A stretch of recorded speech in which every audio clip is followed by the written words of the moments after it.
Welcome to the Starting Over Podcast. I'm your host, Edward Shelton, aka Dark Logos, and this is the show where we look at the strategies, tactics, and mechanics behind the game of heroclix. Wow, I have some cool headphones I bought recently. They're HyperX. I don't know what level the HyperX is. You see the cool YouTubers have it.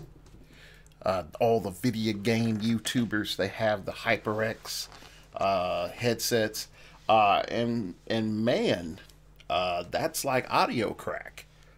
Like I've had good surround sound speakers before, but to have these headset, I know it can't do like the 7.1 Ultra Dolby sound, hear you from the future type thing, but it's pretty good.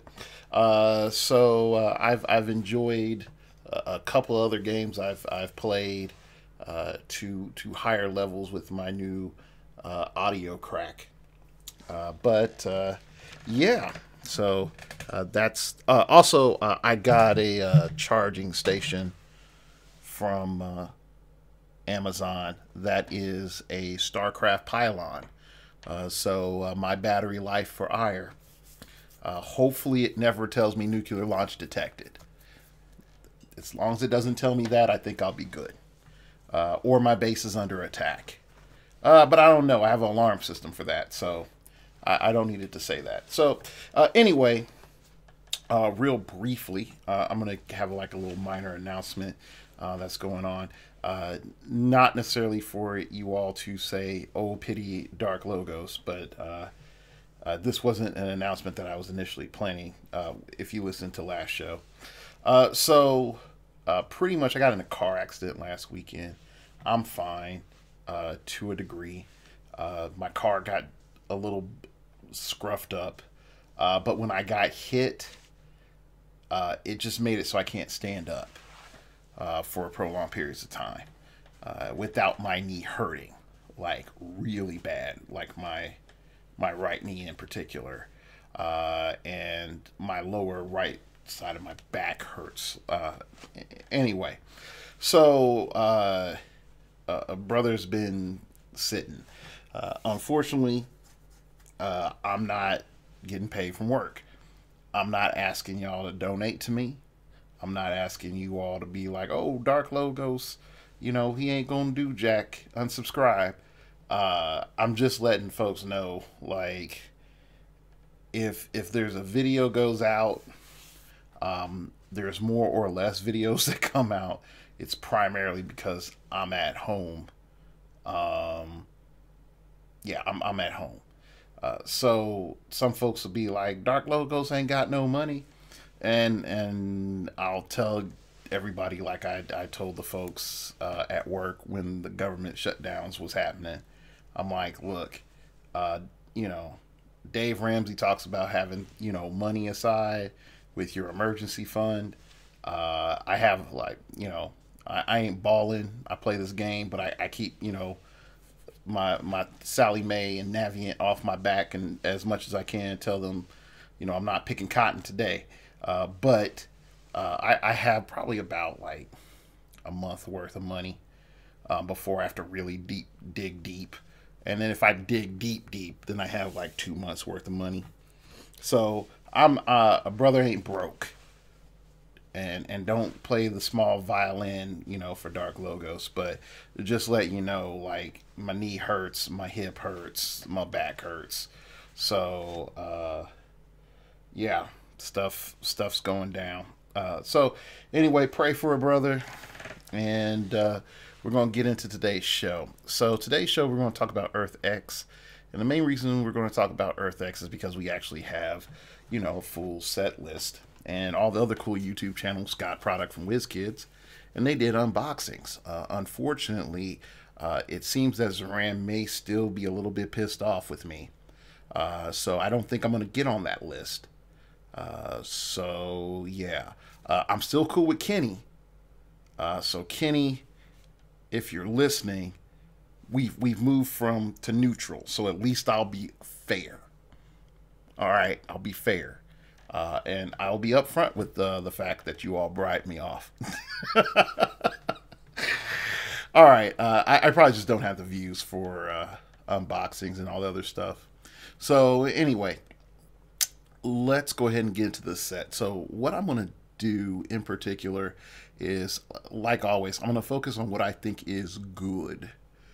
I'm not going to just crap on every figure just to go through every figure.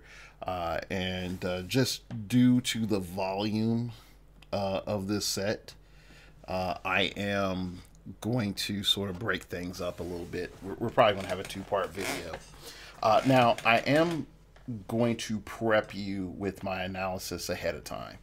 And I'm going to prep you by saying this set changes the game, but it is not a resetting of the new lodestone or the new you know, capstone or even foundational stone of the game.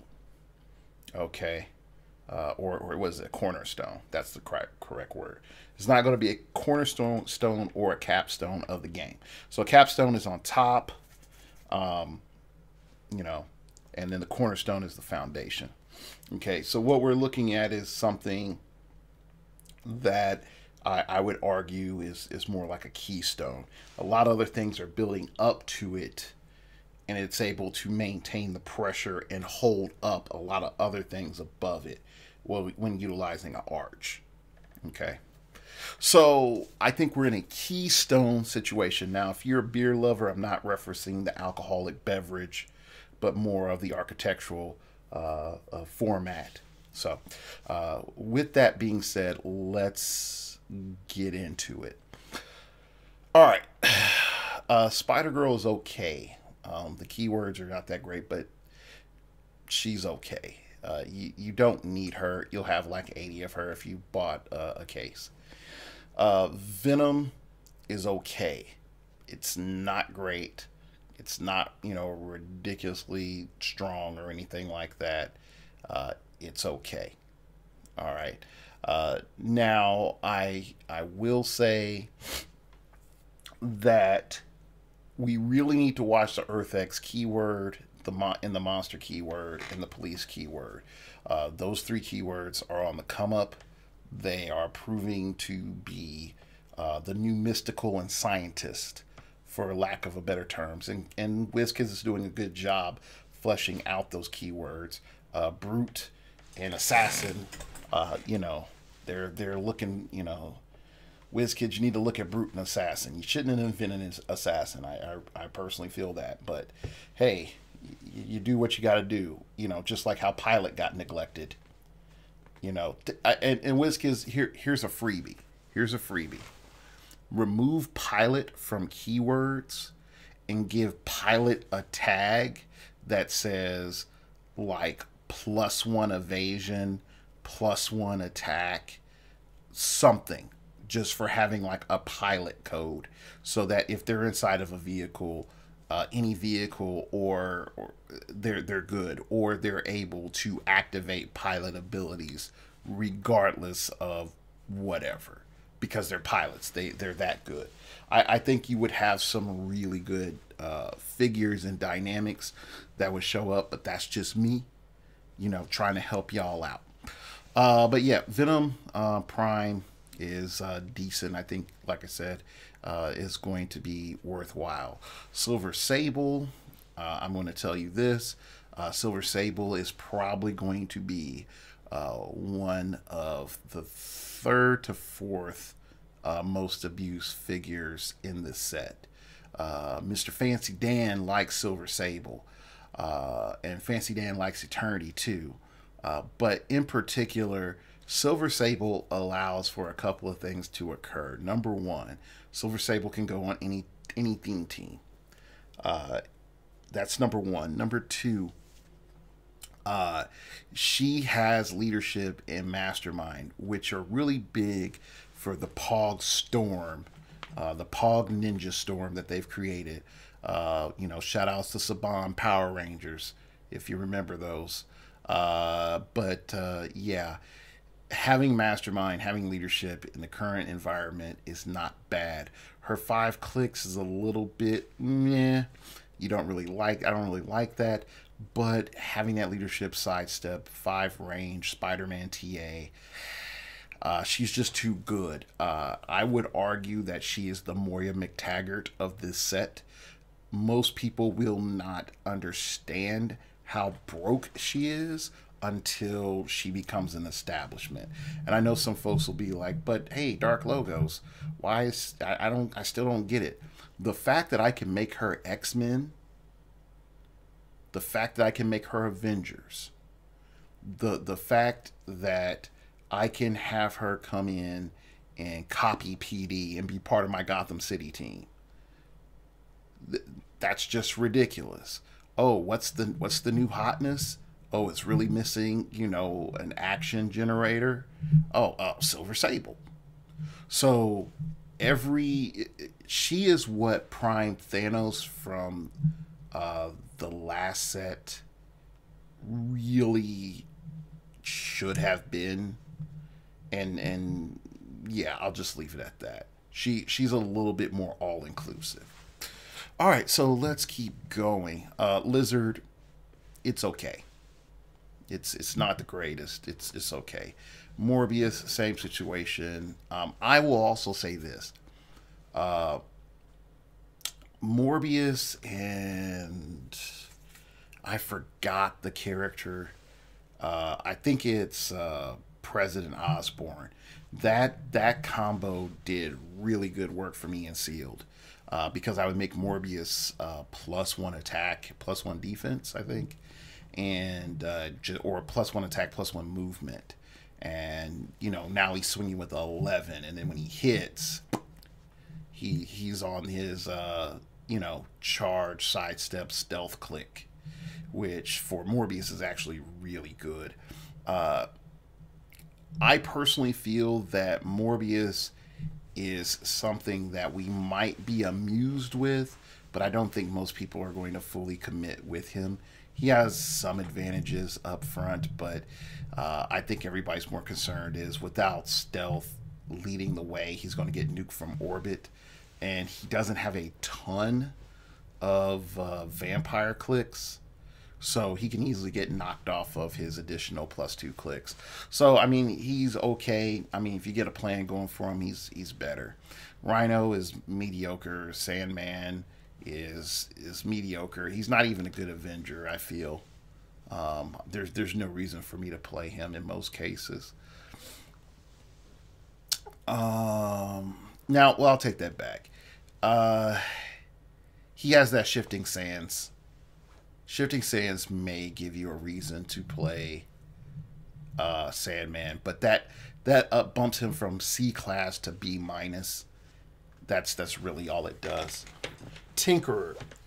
Tinkerer is, in my opinion, the best friend to Gizmo in Golden Age, and I feel that Tinkerer and Gizmo will be the most dumbest thing that ever existed. So this is like a Golden Age, yay.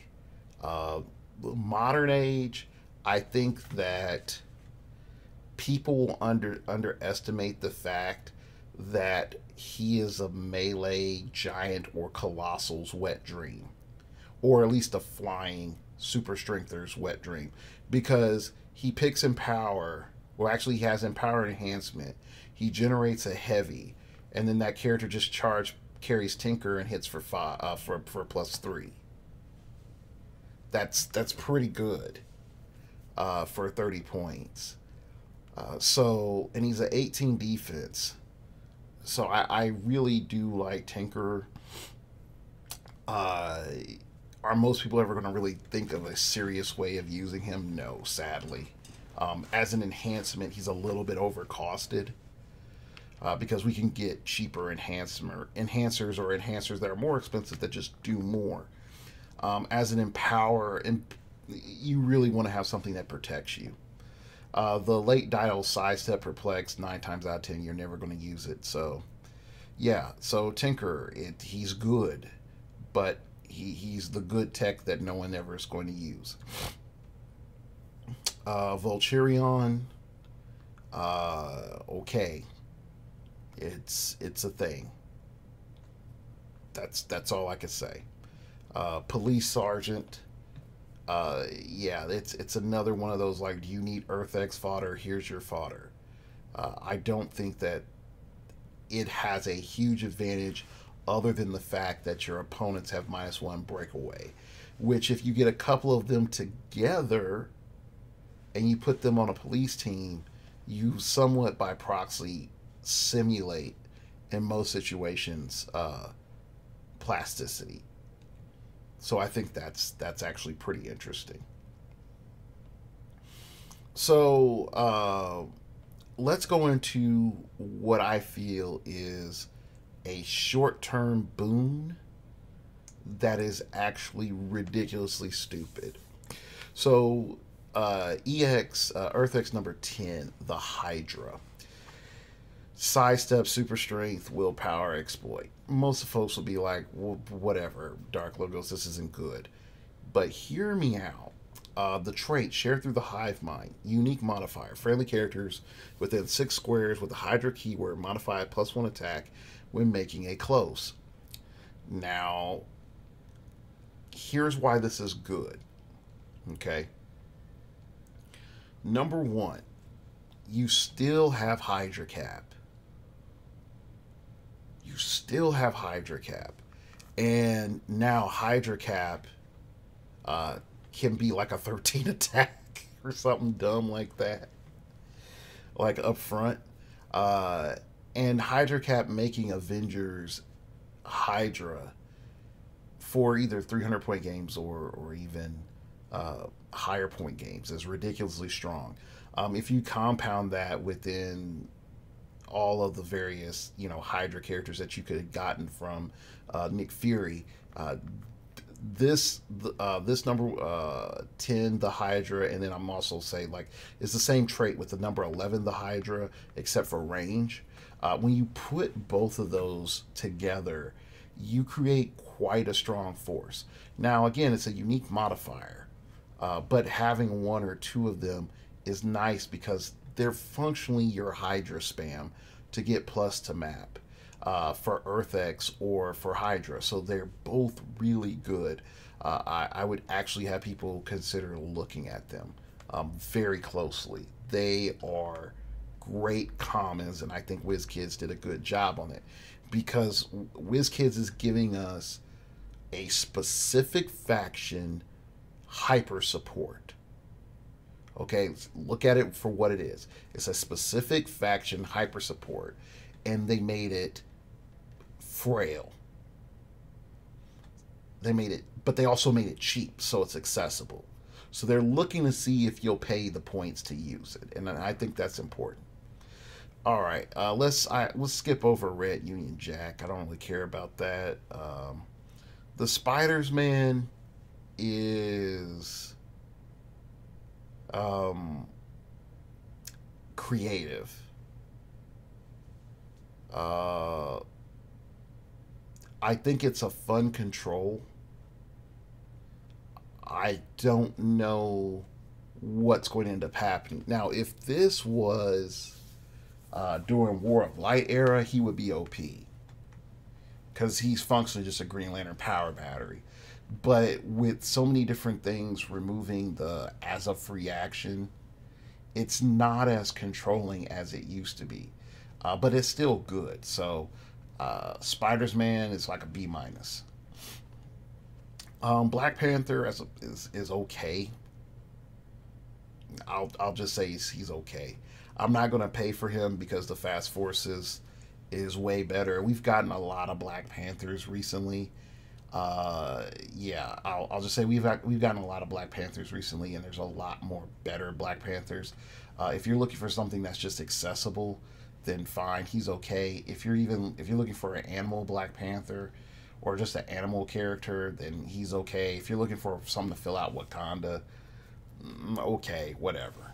Like, it's Black History Month, so we'll see how that goes. Yeah, he's not horrible.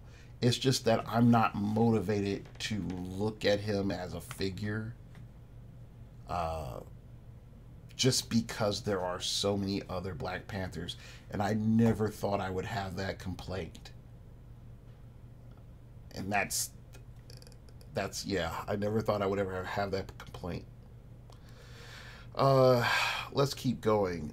Spider-Man number 15 is interesting because he creates a situation where he could just yank people in mid transit, and we don't have a lot of those in the game as a whole. So just being able to pick up people mid transit is really strong. So let's keep going down. We pretty much that's it for the comments worth talking about. So let's go on to the uncommons. So first off, we have Jackal, and I think Jackal is amusing because of his trait. Really, just because of his trait. Uh, Free, choose an adjacent standard friendly character of 75 points or less. Heal the chosen character 1, 2, or 3 clicks, then give them that many degeneration tokens. Friendly characters with degeneration tokens can't be replaced. And when they take damage after resolutions, their degeneration tokens, remove their degeneration tokens and deal them that much unavoidable damage. So that's not bad.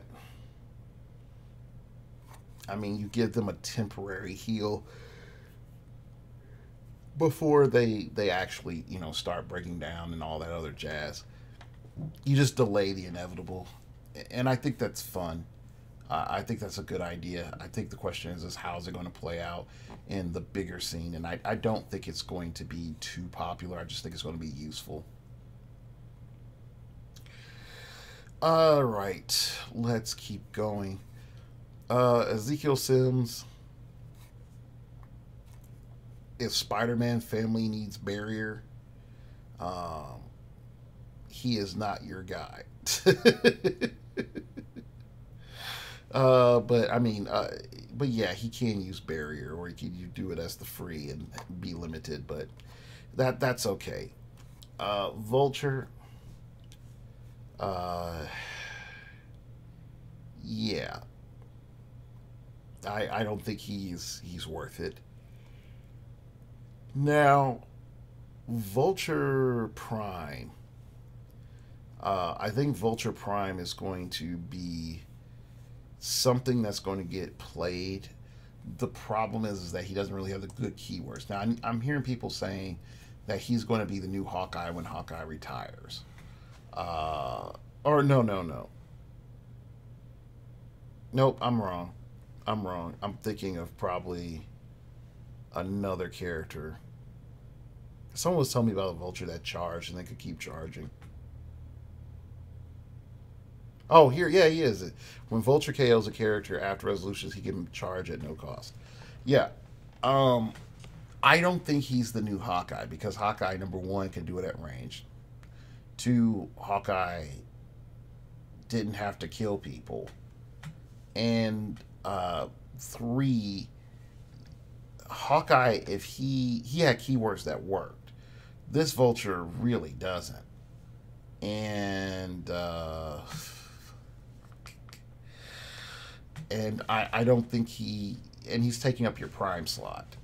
So I don't think this Vulture is going to be the hero that everybody thinks he's going to be. I think he's just going to be okay. All right, next up,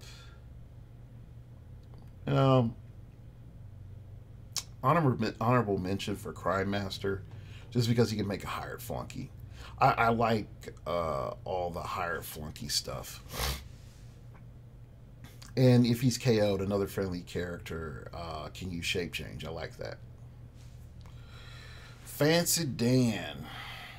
Okay. Fancy Dan is great. And the main reason Fancy Dan is great is that he's able to make two enforcers pretty much within range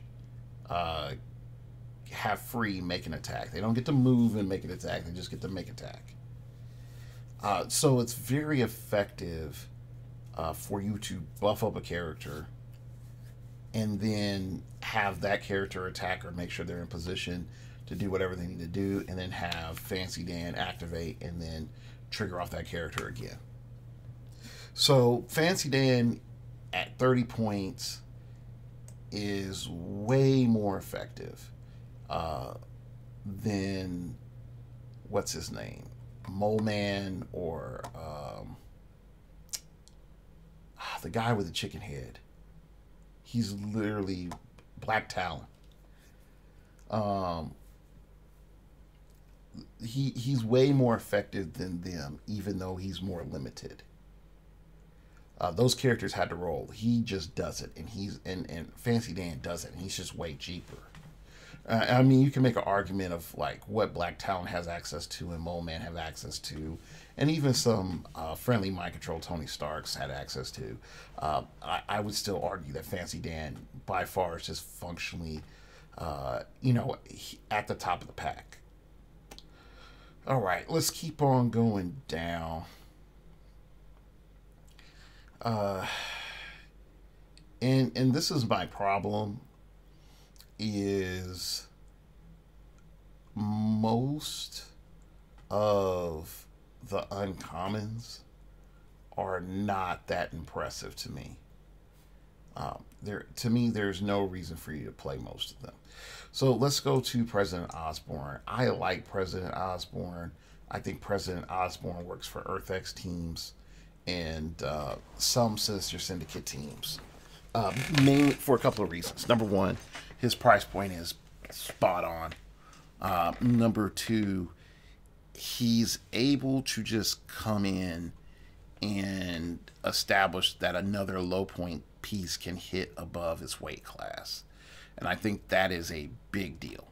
So we have, at the beginning of the game, choose another friendly character that has 75 points or less, or has a Sinister Syndicate keyword. Now that's huge because you can pick a character that's higher than 75 points to become President Osborn's bodyguard. President Osborn's bodyguard is within 4 squares. They have free. Choose 2 different combat values and modify both by +1 until your next turn. Now imagine that you use President Osborn, Fancy Dan, and then Eternity.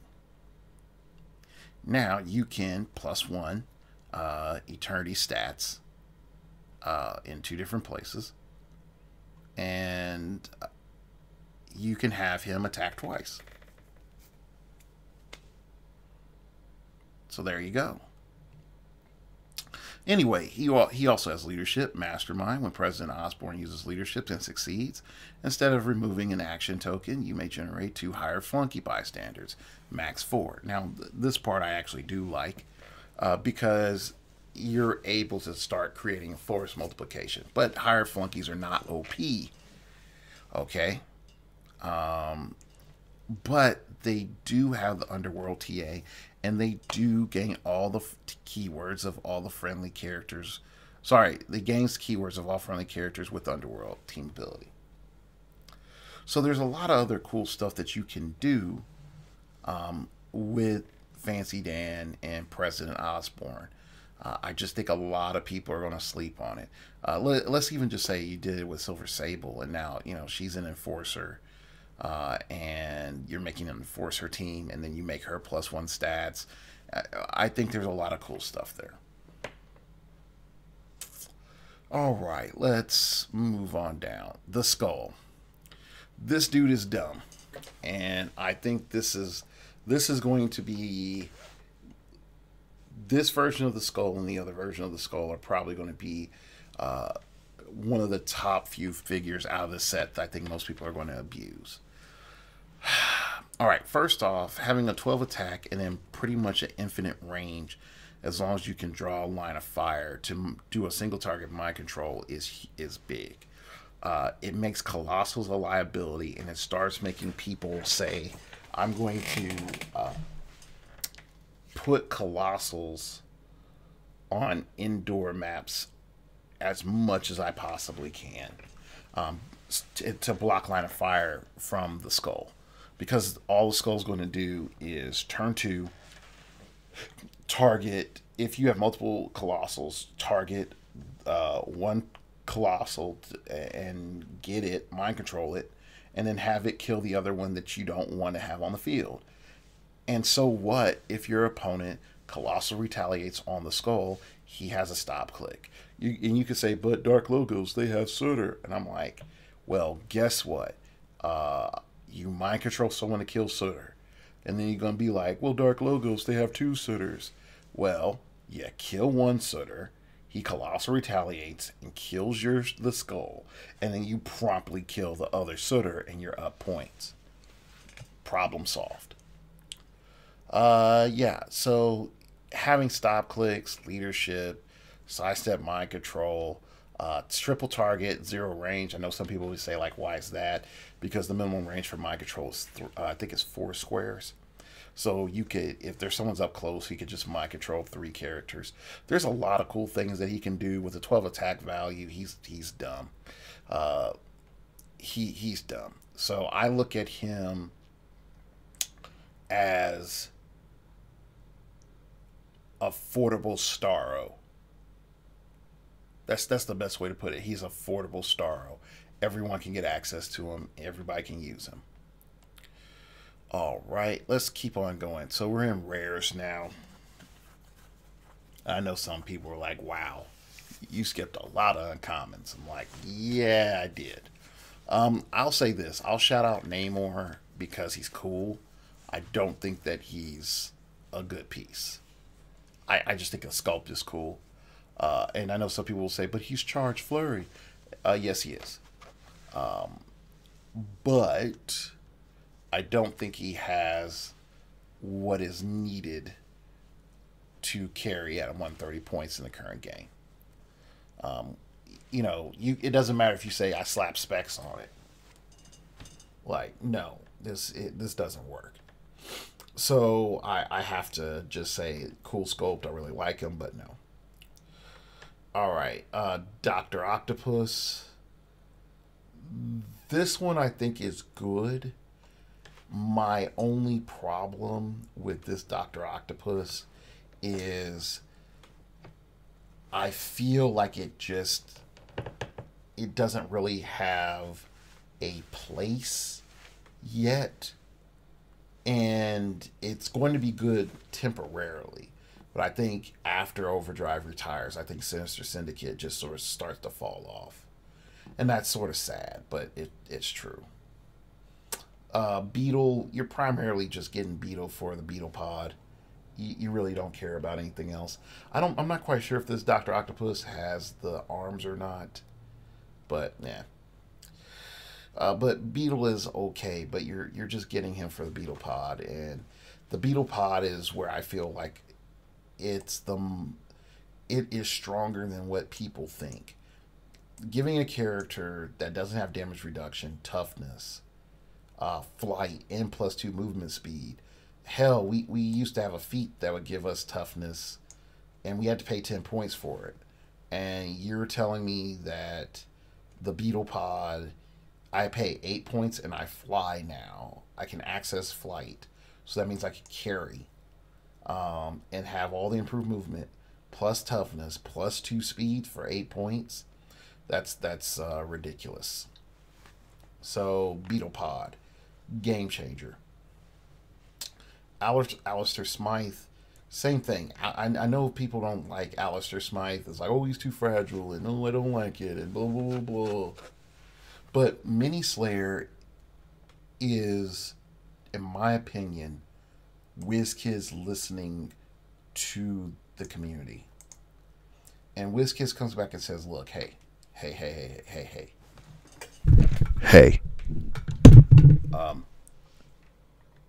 We understand that you have a frustration with us releasing equipment. Some of it's limited edition, some of it's really powerful lately, so that we can get butts and seats. Okay? So, if things get too insane, all our other attempts to limit objects you all have not gravitated to.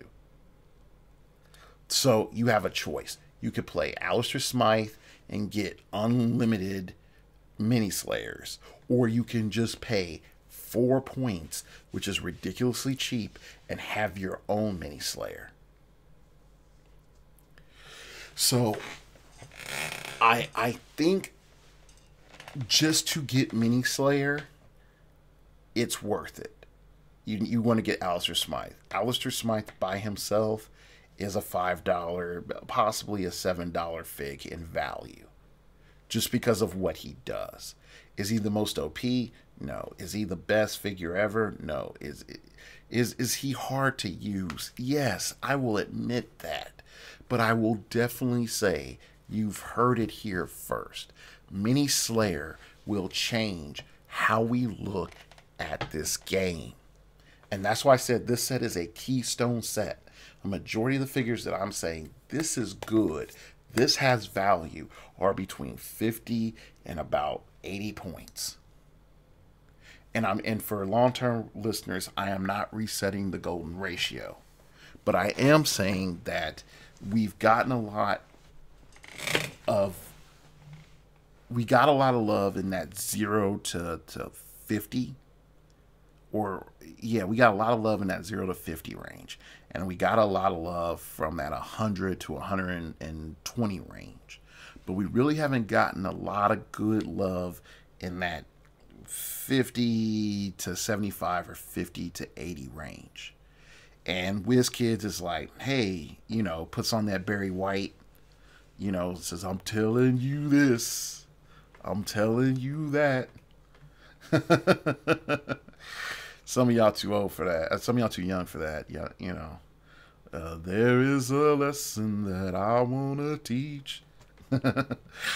Anyway, I grew up on some Barry White, so oh gosh, loved him.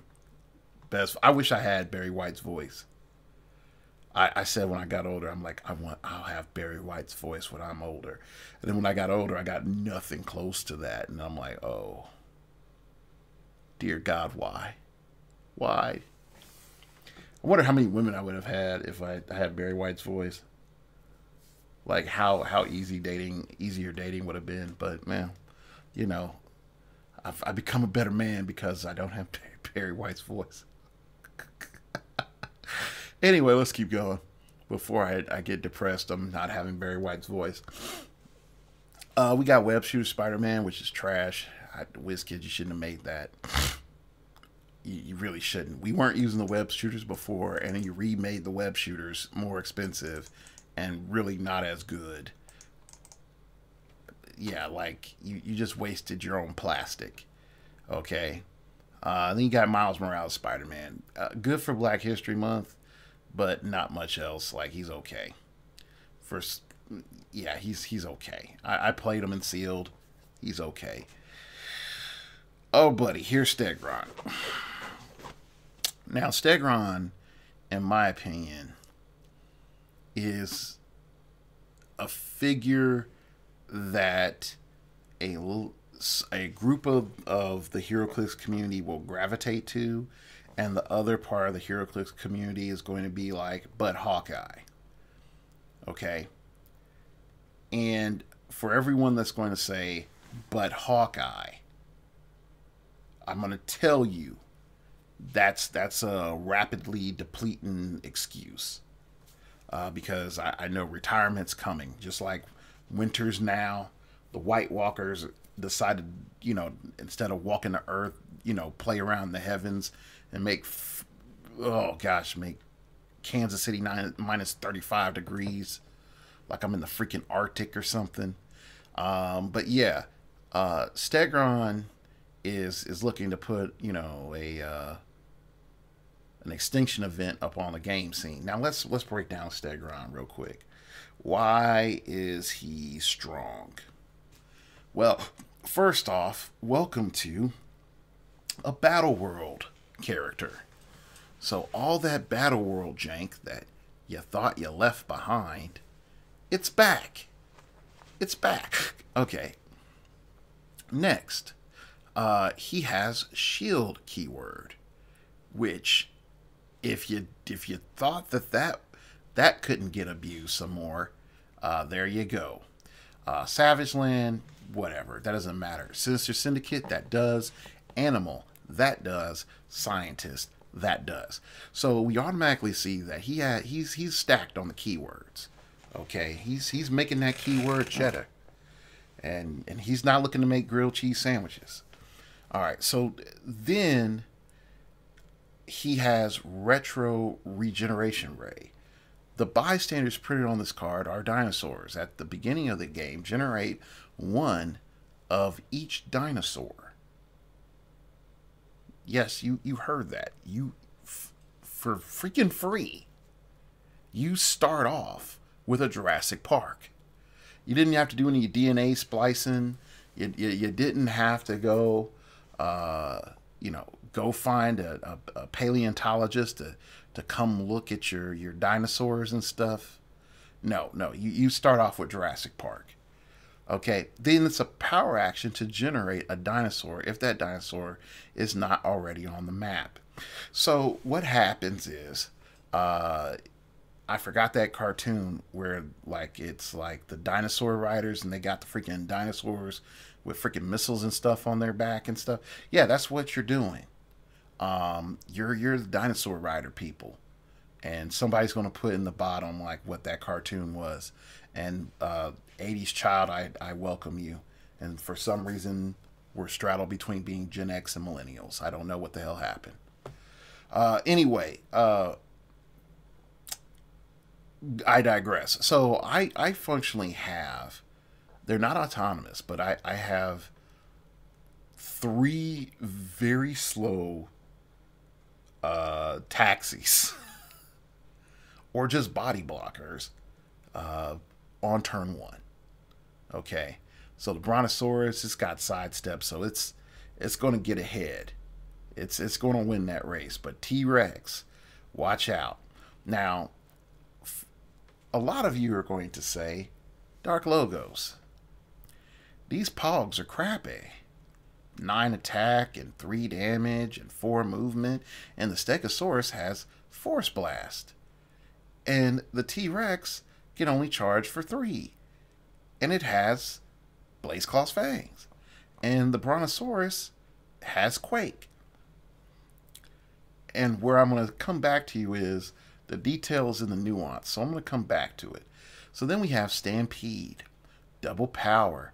This turn, Stegron and his dinosaurs have free move and then make an attack. All right. So there's a couple of cool things about Stegron. Number 1, he has Empower up front.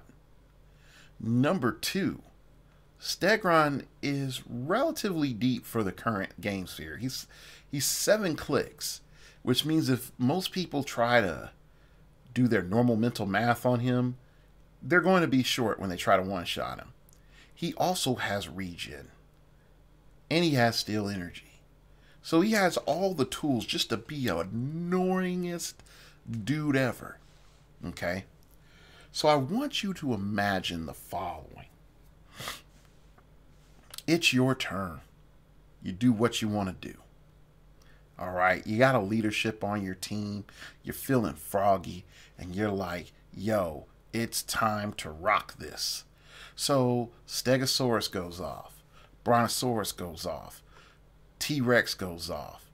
Stegron's like there. He's like, nah, man, it's not over. Double power action Jitsu.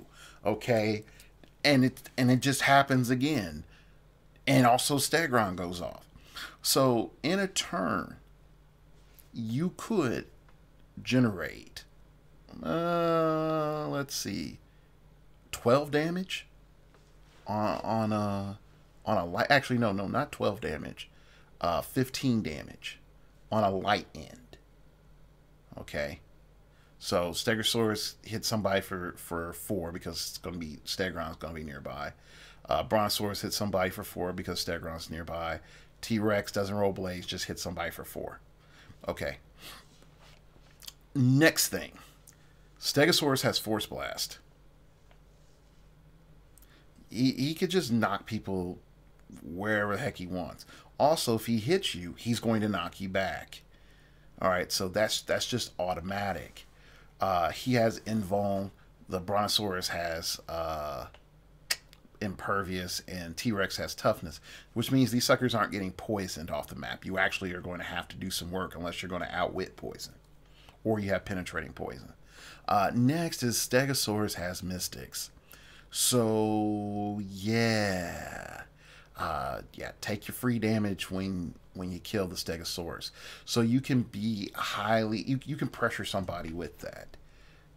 Definitely if they don't have invincible on their team, or don't have access to invincible. T-Rex has a giant reach and can blades. Brontosaurus has colossal reach and can quake, so quake 3 squares out. Stegosaurus is swiping at you from 2 squares away. These pogs are very well balanced. So all you have to provide is stat modification on attack. And you really don't have to do that. And Stegron provides damage modification. So overall, there is so much that these paws can do that I do not see someone overlooking Stegron. Now, here's the next thing. I don't know if Stegron's unique or not. And I'm hoping that his double power action, if he's not unique, would not trigger all dinosaurs. Okay. And it's quite obvious why. Because 2 Stegrons and a team based around Stegron, maybe the Fast Forces Black Panther, which I'll get into later, or some other combination of magical pogs, could just be really annoying to deal with. And you could alternate turns where you're double power actioning and the stampede's going on. So like I said, I hope he's unique, or I hope that his stampede is only unique to his pogs. All right, let's keep going. Rose, nice, is a nice character. I think it has potential. I don't know quite yet how. This Fancy Dan is okay. It's not bad. It's not the worst. It's not bad. Let's see. Let's keep going. Clea is a trap. Don't get into Clea. And I know some people say, like, put a glider on her. Like, no, Clea's a trap. Don't fall for Clea. There's too many things that Clea needs that we have better characters that just do it for cheaper, or just hit harder, or whatever. Yeah. So I would definitely tell you, don't run Clea. Now, I will tell you a fun combo is Clea with the Mighty Thor Loki. That's just fun. But I'll leave you to figure that out a little bit better. So anyway, keep going. Madam Hydra, this was a good opportunity to make a accessible Starro-like figure, and they just jacked it up. So that's my commentary on that. Black Bolt. Ooh. Ooh.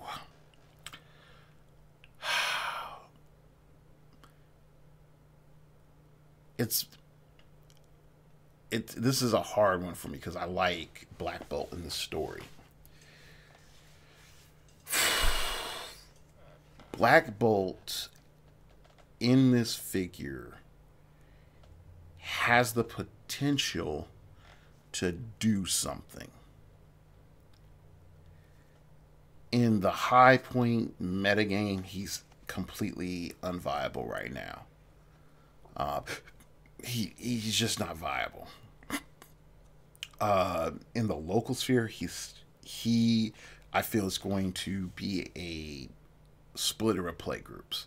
And the reason why I say that is a character that can come in easily and just burst out 8 damage. People won't like that. And it's easy to build Black Bolt where he hypersonic speeds and hits somebody for 8 damage. It just is. He will be a local hero that just dominates games, and you take him to high point games, and he gets wrecked.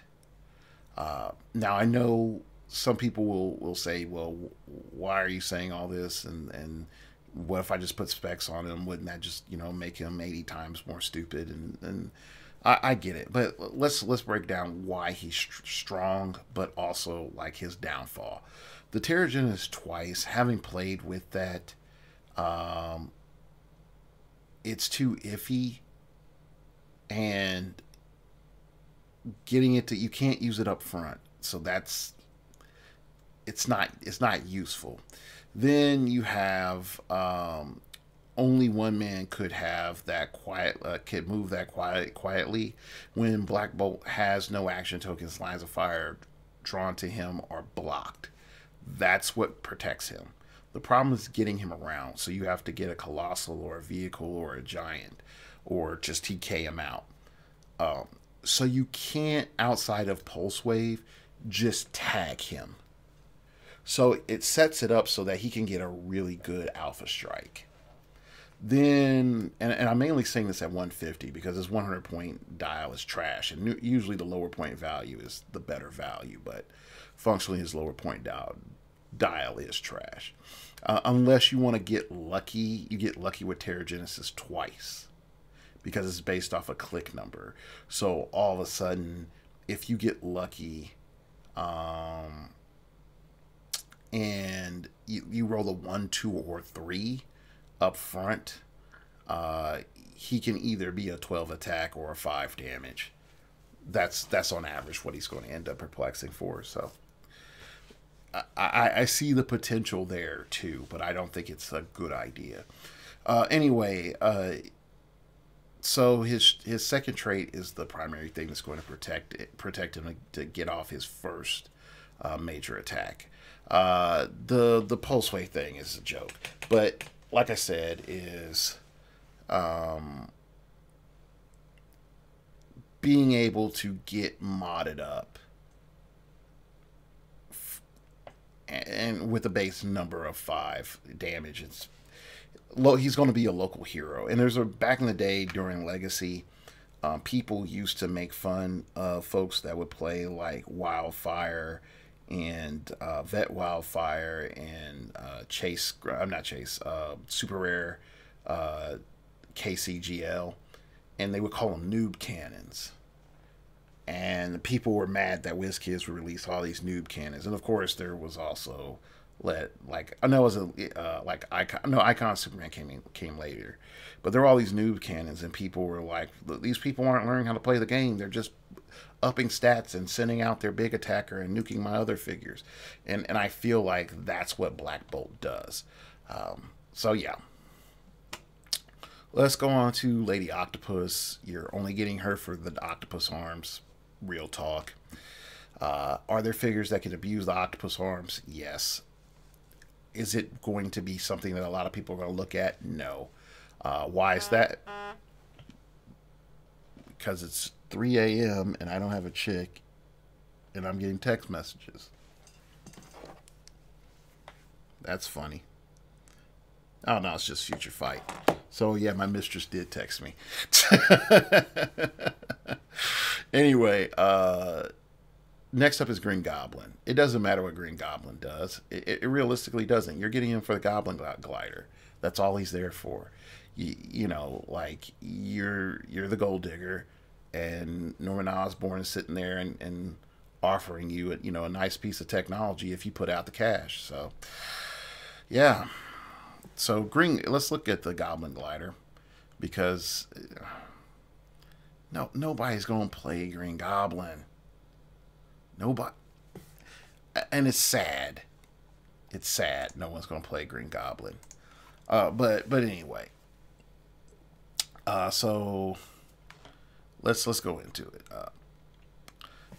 You get flight, which is big. You get running shot. If this character is named Green Goblin or can already use running shot, this character can use hypersonic speed.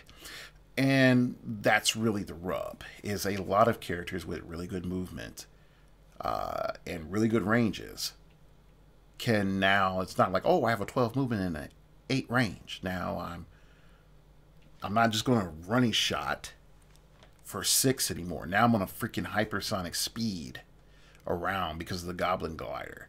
And it gives accessibility to a lot of characters that normally would not have that level of accessibility. So that's a big deal. So I think there is a lot of value in the Goblin Glider.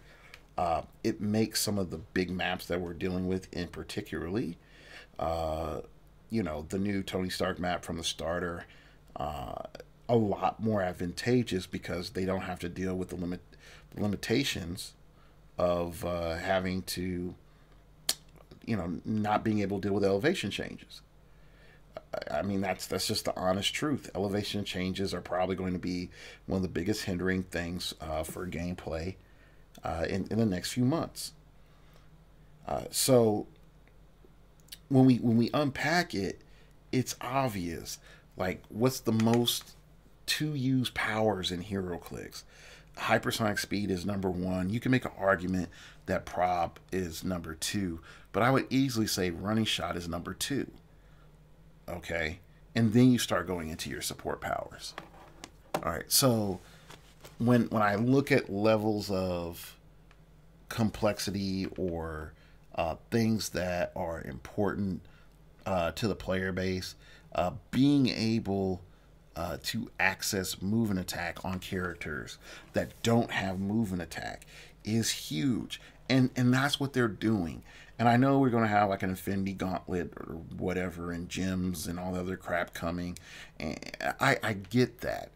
But WizKids understands not every character is an out-of-the-box winner. And that's fine. But the fact that I can now say, like, for long-time listeners, they would used to hear me say during the era of the Book of the Skulls, just slap a hammer on it and it's fine. We're in a new situation. It's not slap a hammer on it, just slap the Goblin glider on it and it's fine. And I think that's a problem. I do not think that's I don't think that's great design, but I understand why. I understand why. And so now the question comes in is what characters really exploit Goblin Glider. And I skipped over him, but one character is a SpiderMan, you know, it's SpiderMan. And you just drop the web shooter, and now you have hypersonic speed SpiderMan. And it's just a way better figure. Like, which would you rather have, web shooters or Goblin Glider? Well, duh, I have Goblin Glider. Because now I have hypersonic speed instead of a short range and a crappy running shot. Now I have hypersonic speed and an okay range to make me a comparable figure. So anyway, like I said, it does not matter what Green Goblin does because no one cares. No one cares. Okay? Everybody's just going to look at the Goblin Glider. Next up is Venom Eddie Brock. And again, doesn't matter what he does. No one cares. You're just getting the better version of the symbiote. That's it. So there goes $50 for Venom. And he can at worst drop down to $30. But you need to guarantee that you're getting that Venom symbiote. I would definitely say that. Green Goblin, again, $50. But again, you need to guarantee that you're getting that Goblin Glider. Captain America Resilient. Avengers Lovers Rejoice. You know, the assembling is not dead. It is just looking for the new bestest cap. And that is the bestest cap. I'm not kidding. This Captain America is a figure that I feel personally is going to change how we play Avengers. And this is from a man that's been playing Avengers pretty consistently for over 3 months. Avengers needs to be revamped and be looked at how to revamp it. And I've played a lot of people that have very great insights in playing Avengers. Avengers is very diversified, like super diversified. But most of it still revolves around really three main figures are constants. Old Man Cap, and then it's between Hawkeye and Hawkeye and now Exospecs on Hulk. Before it really was Star Fox, but this Cap just comes in and just says the Hulk path becomes stupider. Like, he just makes the Hulk path stupider. So let's break it down. First off, he has continuity. When Captain America is KO, choose an opponent. Once per turn for the rest of the game, that opponent may force you to reroll an attack. So it just gives your opponent a prob. Alright, not bad. That could backfire on them too if you crit hit. Alright, a journey of failure and redemption. +1 plot point. Free. Move up to 1 square and then make a close. So that's him. So he can running shot, do whatever he, free, make a close, hit somebody, kill that thing, and then just running shot. So he can make 2 attacks in a turn for 80 points. No comboing or any other jank. He just does it. And it's a +1 plot point. Then he has Fight Against Slavery of the Mind. +1 plot point. Free. Until your next turn, friendly characters modified defense by +2 when targeted by mind control. Not so much useful unless you're dealing with the skull, but hey, in Golden Age, it's a thing. A gathering of those heroes left. +1 plot point. Free. Move each other friendly character 1 square. Hello, Hulk. Hello, Giant Girls. Hello, Namor. Okay, so there's just stuff. Oh, look, my Iron Fist needs to get into position. Woohoo!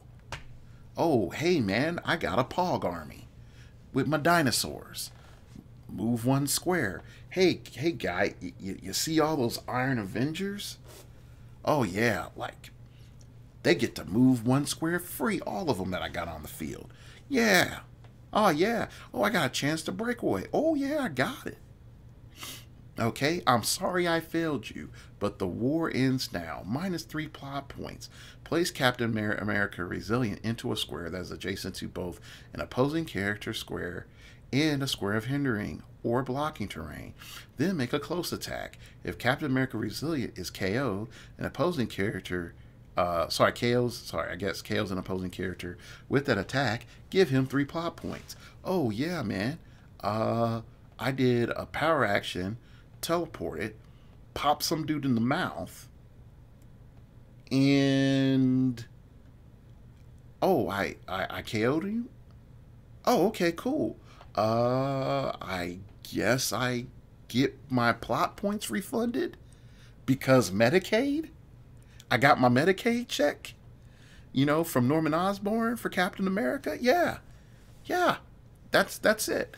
So this dude is dumb, and I know like Batgirl Shadow of the Bat is the same level of dumb, except she has like all the support powers, and I know Cap doesn't, but this is a special level of WizKids. You sort of went a little too hard in with Captain America. You were making up for Captain America Principled. I respect that. We'll call that a mea culpa. Okay, we'll call that a mea culpa. That's fine. But yeah, man, this is a bit too much. So Avengers will start to shift because now you have a perplex with this Cap, you have movement with this Cap, you have a lot of attacking offense with this Cap, you have synergy with primarily one of the best Avengers moving forward, which is Hulk. So there's a lot to unpack there in terms of value and utility. Now the question comes in is, is the average player going to go down that route? And I don't know. But I do think he is the strongest figure in this set. He by far is the strongest figure in the set. And to say otherwise is to do a disservice to how stupid he can be in the right hands. Now, I'm also going to say this. It doesn't mean that there aren't other good figures in the set. It just means that he's the best. All right, next up is Spider-Woman, which is okay. Again, it's one of those situations where you could pick a power that you don't have currently, and you can use it, which I don't really have a problem with that. But in the era of Leech sort of coming back, I don't think that she's the best character. So yeah. Then you have Spider-Woman #2. Oh no, I look at they put the Prime before the normal Spider-Woman, so yeah. The superhuman subsonic speed is not bad. I really do think that that's pretty cool. Then you have, some Venom Blast and all this stuff. It's okay. It's not good. So next we have Daredevil. And if I could avoid hearing all the love letters for this figure, I would have been a champion. But no, like, people are going to play him because of how hard he is to kill. So you're going to see him. He's going to be a lot for the first few weeks. Later on, he's going to go down in price. But I don't see him dropping below 20 unless we're talking about 2 sets out. Daredevil is a fair don't die, while he is open to a lot of things that if he existed 4 years ago, he would be unstoppable. Because he exists now, he can die. And the main reason is the invention of autonomous. And autonomous creates a situation where the more swings I can get on Daredevil, the worse it is for Daredevil. So Daredevil has to prioritize culling the field. And so if the game state, which I think it can go this way, goes towards 4 to 7 actions, and people, you're like, that's 7 actions in a turn, that's a lot. And I'm like, look people, that's not hard, because you can get 5 with Power Woman. A leadership in Power Woman, you have 5 actions. So you add in 2 autonomous figures or 2 autonomous pogs or whatever else, and boom, you have 7 actions. So in a case of 7 actions, no, Daredevil doesn't like that at 300. He wants teams that are doing 3 actions, because that gives him a higher probability of living. I also think that he's probably going to be almost always using the symbiote.